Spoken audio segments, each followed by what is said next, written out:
Okay, so let's dive into this whole thing. It's wild. Like, imagine someone actually, like, selling the Taj Mahal. Not like, figuratively, but like actually convincing people to buy the whole thing. And not just once, but multiple times. That's the level we're dealing with today. Natwarlal, you sent over this really fascinating mix of like articles and biographical info on this guy, legendary Indian con man. I mean, we got it all: Wikipedia, historical accounts, even articles breaking down his methods and like the impact he had. So was he just a charming criminal?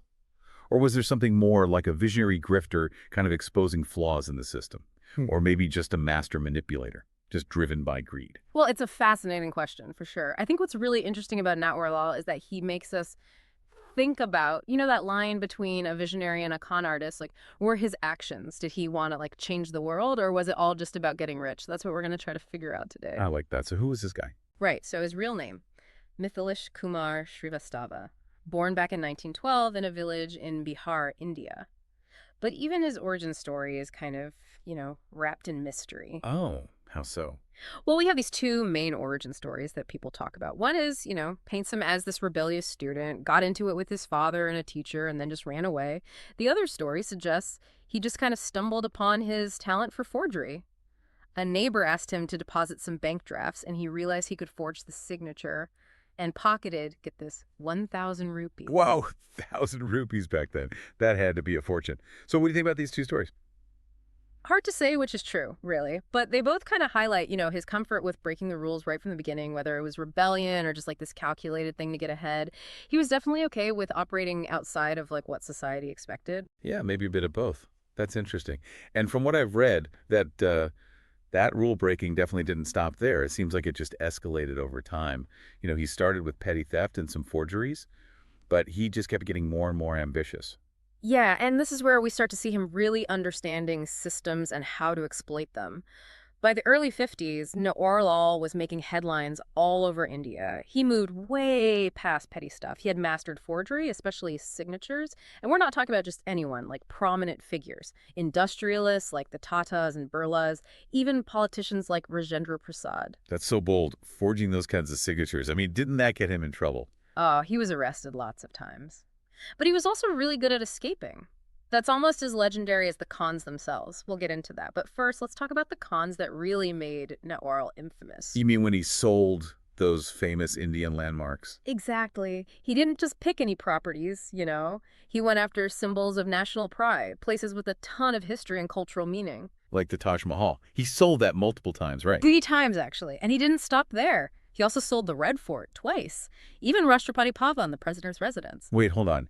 He sold the president's residence. How? Well, the stories get a bit exaggerated, over time. But even the idea that he'd try it shows how well he understood psychology, how people think. I see what you mean. It wasn't just about the money, was it? It was about tapping into something deeper. Exactly. He was a master at understanding what made people tick. He often targeted wealthy people, foreigners. He'd often posed as a high-ranking government official. I read about that. He dressed the part, fake documents. Hmm. He'd create this whole aura of, like it was all legitimate. It's almost like he was selling them a dream, a chance to own a piece of history. You got it. Natwarlal's brilliance wasn't just in the forgeries or the elaborate schemes, it was in understanding human desire. He knew how to exploit people's greed, that desire for status, for something exclusive, even their trust in authority. So he wasn't selling a product, or even a property, really. He was selling a fantasy. And that's kind of fascinating and a little unsettling. Absolutely. And that's what makes it so tough to figure out.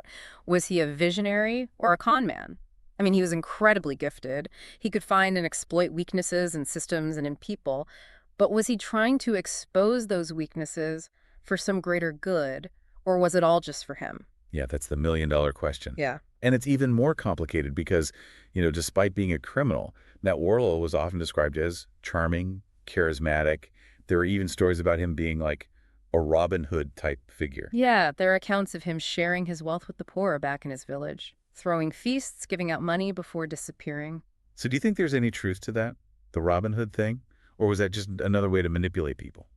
It's hard to know for sure. He definitely cultivated that image, that's for sure. Maybe it was genuine generosity, but it could have also been a tactic to distract people, maybe even to get people on his side so they'd be less likely to turn him in. Yeah, like a smokescreen. Makes him seem more like a folk hero and less like, a villain. Pretty smart strategy for a guy who's always on the run. Exactly. Don't forget, this guy was sentenced to over 113 years in prison, but they think he only served about 20 because of all his escapes. And those escapes are legendary. There's that one where he bribed the guards with a suitcase full of cash, and it turned out to be, like, mostly newspapers. Right, but it wasn't always tricks. Sometimes it was pure audacity. He once just walked out of jail disguised as a visitor.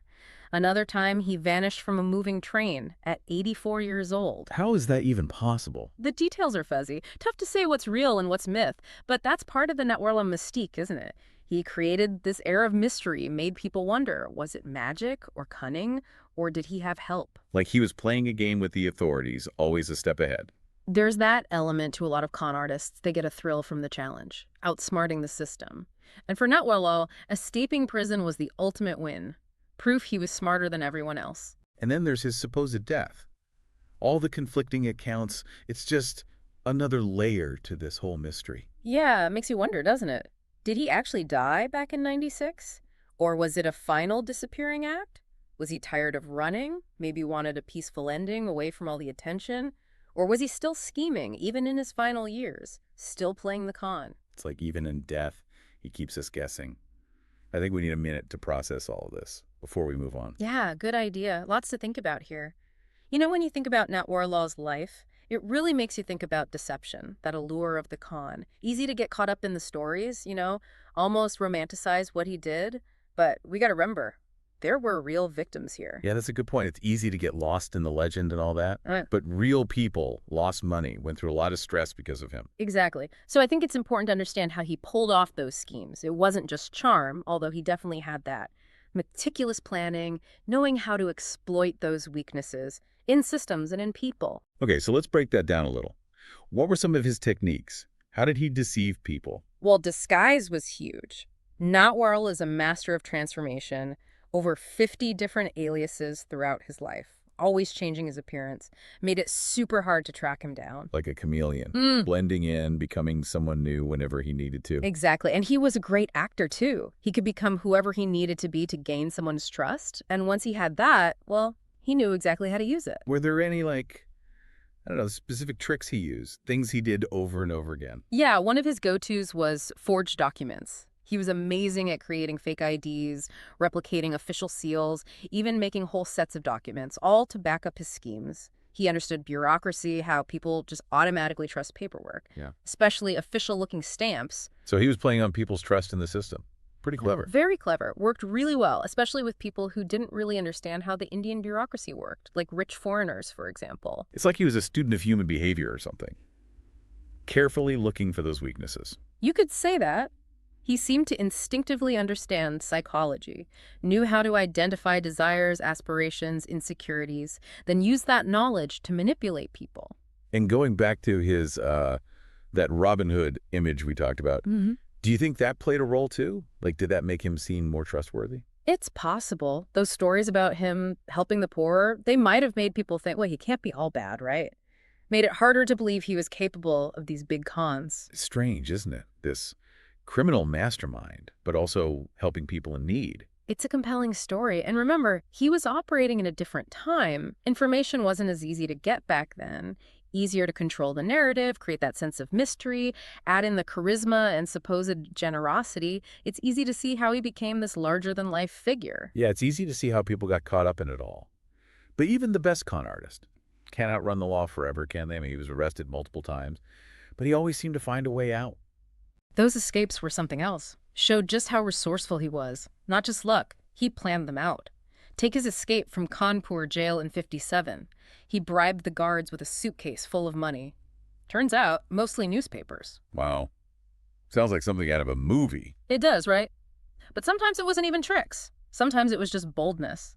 He walked out of jail dressed as a visitor once. Another time, he disappeared from a moving train at 84. Ow. It's all a bit hazy, Hard to separate fact from fiction with this guy. Part of the mystique, I guess. Was it magic or just being really clever? Maybe he had help. Like he was playing a game, always one step ahead. A lot of con artists have that, I think. The thrill of the challenge, beating the system. And for Natwarlal, those escapes were the ultimate victory. Proved he was smarter than everyone else. And then there's his death. All the conflicting information. Right. Just adds to the mystery of this guy. It makes you wonder, didn't it? Did he really die in 96, or was it all a setup? Maybe he was tired of it all, wanted to disappear for good. Or maybe, even at the end, he was still running a con. It's like, even in death, he's still keeping us guessing. Really makes you think. It does. Natwarlal's legacy, full of unanswered questions, incredible stories, and maybe a reminder that even today, with all the information we have, deception can still thrive. Yeah. It's a fascinating case, that's for sure. So we've talked about, all the crazy cons, the disguises, the escapes. But what I keep coming back to is, how did he fool people over and over? What made him so convincing? Yeah, that's the big question, right? It wasn't just about, the tricks or fake papers. I think it was a few things all working together. Like what? Well, first, there's the charisma. People genuinely liked him. It wasn't just smooth talking. There was a warmth there. He made people feel like they were in on something special. And that kind of connection, it makes people less suspicious. So it's not just about being likable. It's about making people feel like they're part of something. Exactly. Then you add in the planning. His cons weren't just random. They were carefully thought out. He knew the details mattered, so believable backstories, props, even accomplices, all to make the illusion perfect. Like a director putting on a play. Exactly. And we can't forget the time period. Back then, information spread differently. There wasn't as much scrutiny. People weren't as aware of his cons, especially before the internet. So it was easier for those stories to become legend. Right, like a game of telephone. Yeah. The story changes a little each time, gets more and more amazing. Exactly. And one last thing I think is important. The victims themselves. You mean like their greed? Wanting a good deal, maybe being a little naive? Exactly.